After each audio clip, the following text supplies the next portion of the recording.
시청자 여러분 반갑습니다. 로마서 정통 해석 채널에 오신 것을 진심으로 환영합니다. 제5회 이방인의 구원, 로마서 2장 12절에서 16절에 있는 성경의 아주 특별한 말씀을 오늘 공부합니다. 총 제목을 양심과 율법의 관계 이렇게 붙였습니다.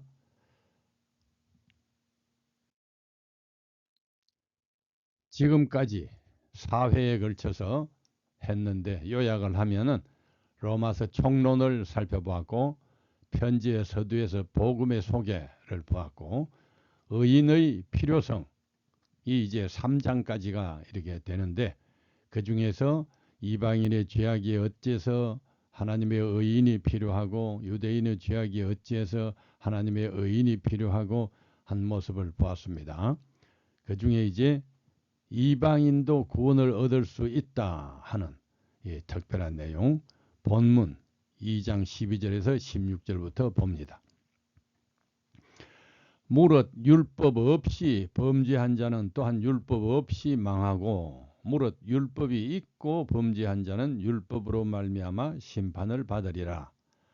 하나님 앞에서는 율법을 듣는 자가 의인이 아니요 오직 율법을 행하는 자라야 의롭다 하심을 얻으리니, 율법 없는 이방인이 본성으로 율법의 일을 행할 때에는 이 사람은 율법이 없어도 자기가 자기에게 율법이 되나니, 이런 이들은 그 양심이 증거가 되어 그 생각들이 서로 혹은 고발하며 혹은 변명하며 그 마음에 새긴 율법의 행위를 나타내느니라.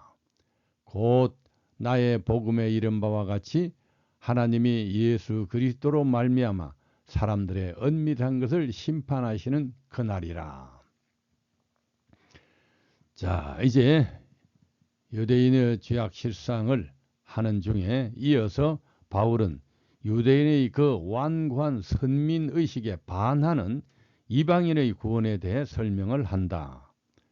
이것은 기독교인에게도 마찬가지인데, 지금도 대부분의 기독교인들이 유대인들처럼 질문을 해야 된다. 그리스도를 몰랐던 그 선한 이교인들의 구원은 어떻게 되는가? 내 교파가 아닌 타 교파의 구원은 어떻게 되는가? 라고 모두가 자기가 믿는 교파와 교리가 구원의 진리라고 생각하는데, 자기와 다른 교리를 가진 자들도 착하고 열심을 내는 것을 보면서 구원이 자기들에게만 있다고 하는 것이 뭔가 면구한 생각이 드는 것이다. 그들에게 구원이 없다고 하면 너무 독선적이라서 현실적으로 사회적으로 어울려 살기가 어려워지고, 그렇다고 그들도 구원을 얻을 수 있다고 하면 자기 교파의 우월성이나 정체성이 사라지는 것 같다. 교파의 우월성을 강조하다 보면 교조주의의 독선에 빠질 위험이 있고, 구원의 보편성을 강조하다 보면 다원주의의 에큐메니칼에 빠질 위험이 있다. 이것은 이리도 저리도 하기 어려운 기독교의 뜨거운 감자이다. 여기 14절 15절의 성경 말씀에 괄호가 되어 있는 것은 고대 사본이 기록될 당시에도 이 문제가 교인들의 마음에 걸리는 문제였음을 시사한다. 괄호 속에 있는 성경 말씀은 어떤 사본에는 들어있기도 하고 어떤 사본에는 빠져있기도 했다는 표시이다. 그러나 바울은 구원의 도를 전하면서 이 문제를 덮어두고 넘어갈 수가 없어서 여기서 조금 언급을 하고 있다. 성경에서 이방인의 구원 문제를 직접적으로 언급한 곳이 여기인데, 자기 종파만이 유일하다는 배타적 교조주의를 해결하는 진리가 된다. 바울은 여기서 기독교의 특별한 신조와 이방인의 순수한 선함이 둘 다 정당하게 보상될 수 있다는 것을 강조하고 있다. 하나님은 전 인류의 창조주로서 인류가 다 구원받기를 원하신다. 그래서 당연히 전 인류가 구원을 받을 수 있는 기회를 정당하게 제공하신다. 그런데 유대교를 거쳐 기독교로 이어온 하나님의 지식과 신앙 환경이 창조주를 믿기에 유리한 것 또한 사실이다. 그러면 이 두 조건의 차이를 초월해서 어떻게 공평하게 구원을 베풀 수 있을 것인가? 자, 12절에 무릇 율법 없이 범죄한 자는 또한 율법 없이 망하고 무릇 율법이 있고 범죄한 자는 율법으로 말미암아 심판을 받으리라고 한다. 여기서 율법은 성경에 기록된 계명들을 가르치는데 성경을 아는 사람은 당연히 율법으로 심판을 받고 성경을 못 들은 사람은 또 그대로의 심판의 기준이 있다는 말이다.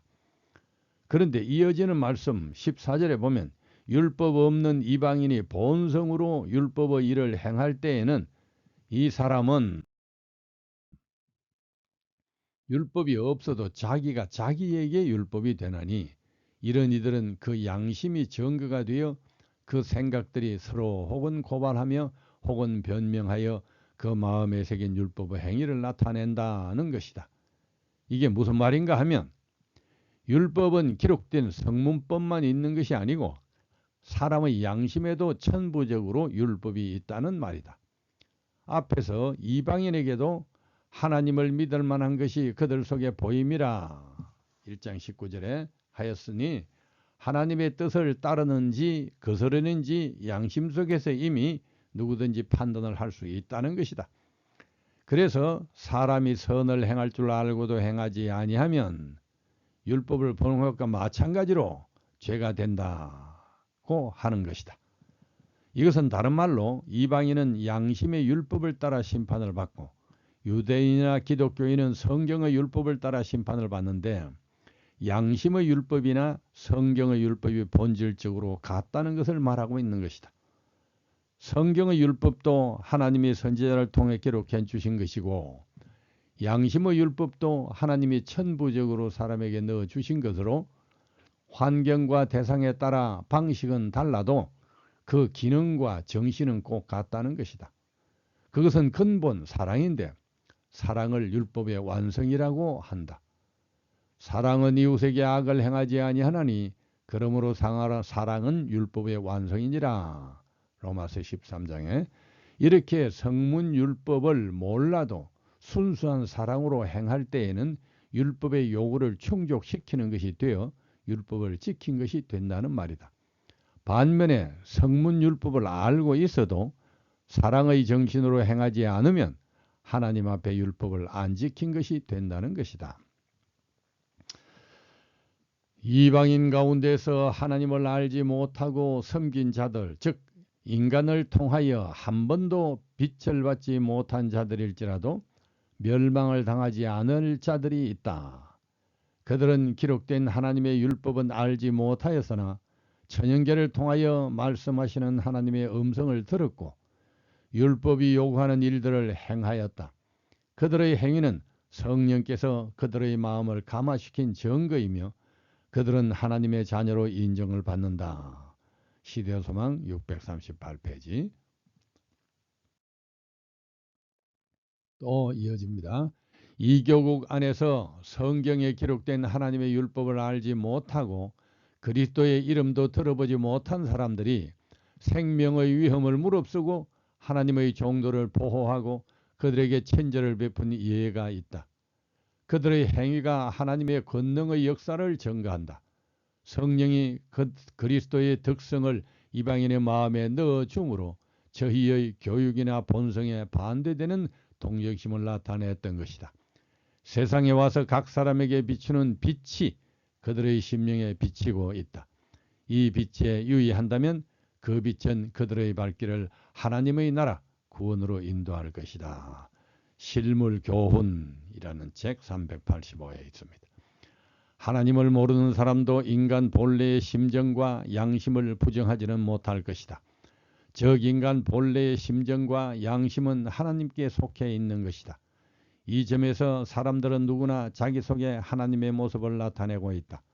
사랑할 때 기뻐하고 화가 날 땐 괴롭고 불의한 일을 보았을 땐 분개하고 자기를 희생했을 땐 행복을 느끼는 점이 있어서 누구나 하나님 속성과 일체가 된다. 그렇기 때문에 사람은 자기의 양심이 이르는 일을 거역하고 배반하면 할수록 천상의 하나님과 멀어질 뿐 아니라 이 지상에 있어서 하나님의 모습을 더럽히는 것이 된다. 그리고 또 양심이 이르는 법을 따르면 따를수록 사람은 누구나 하나님과 가까워지고 그 힘과 빛을 받게 된다라고 한 러스킨의 말도 큰 참고가 된다. 이렇게 이방인 중에도 분명히 구원 얻을 자가 있다.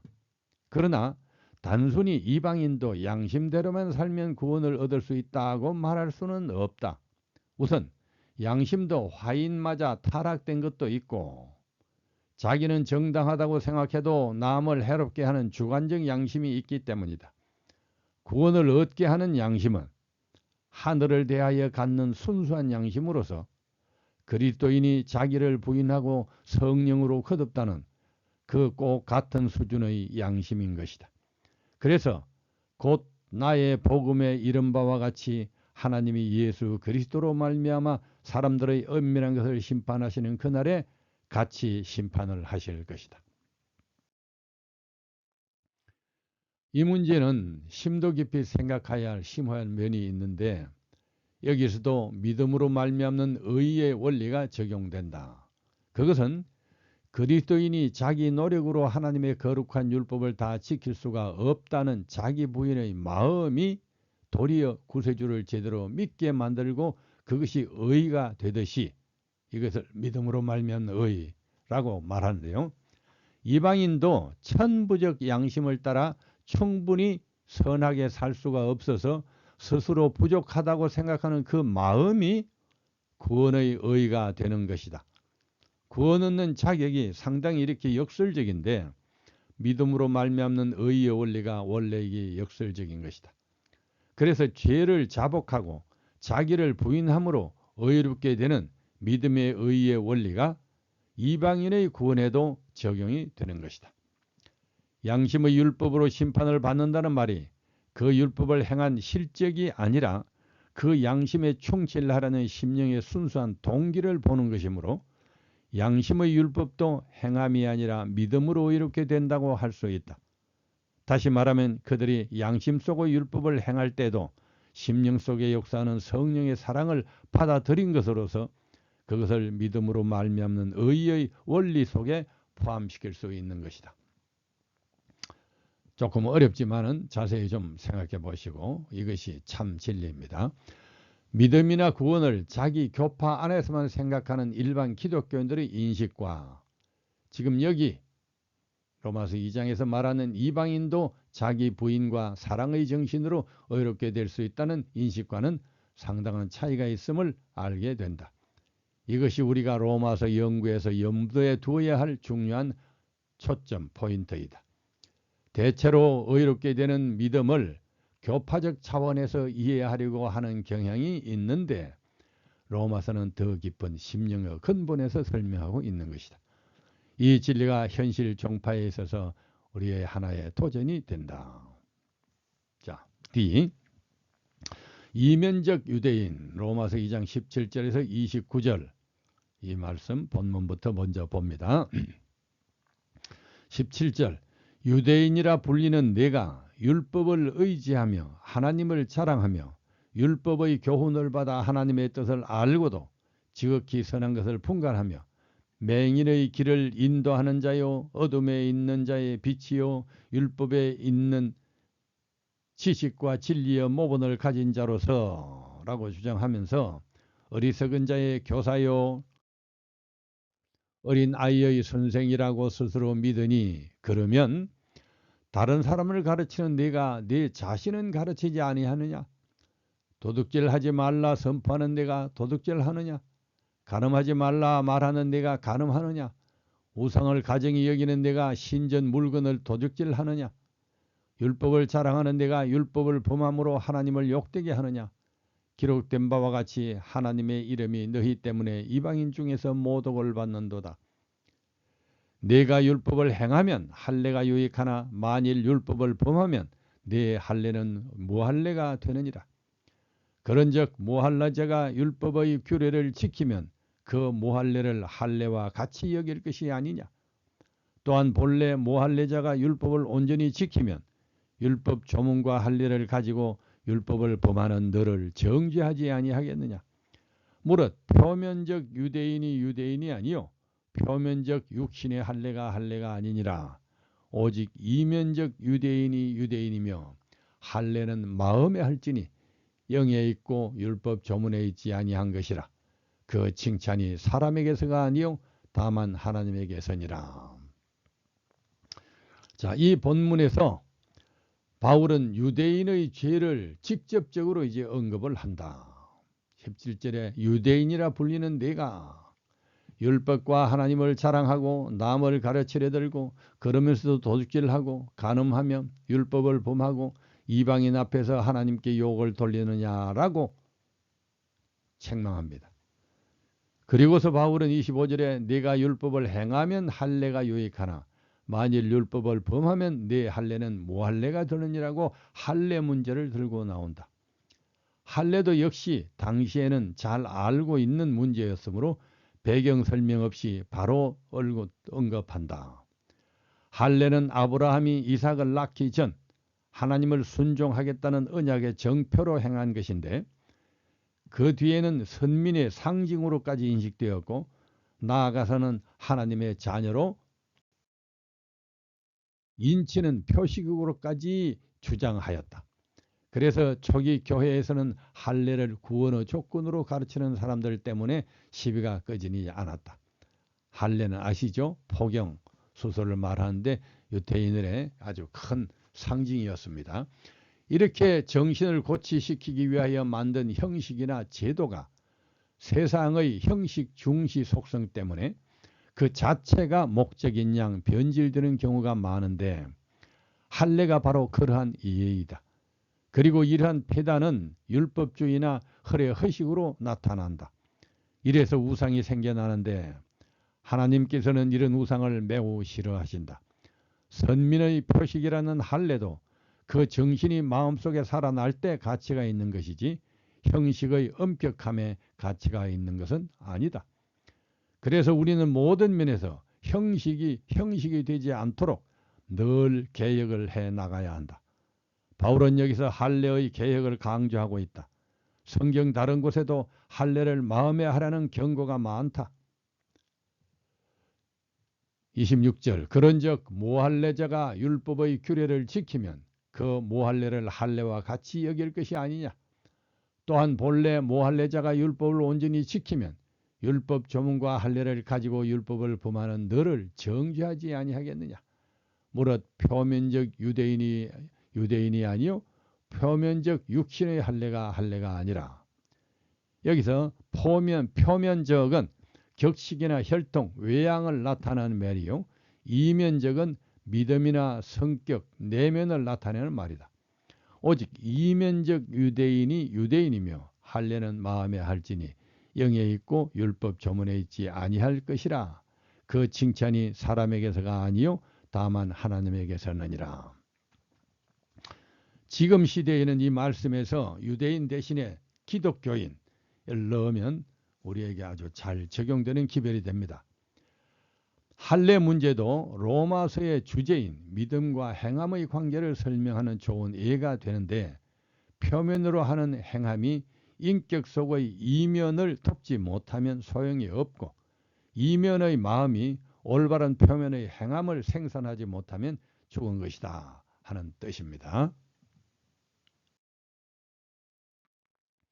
그리고 27, 28절에서 율법 조문이라는 말도 나오는데 이 말도 율법과 믿음을 이해하는 중요한 참고가 된다. 그러나 이 말이 6장, 7장 6절에 다시 나오는데 그때 같이 공부하는 것이 이해가 쉬울 것이다. 그래서 여기서는 취급하지 않고 미룬다 하는 것입니다. 자, 이제 제5회는 여기까지 합니다. 다음 제6회는 로마서 3장 1절에서 20절에 있는 그리스도인의 죄악에 대해서 살펴봅니다. 감사합니다.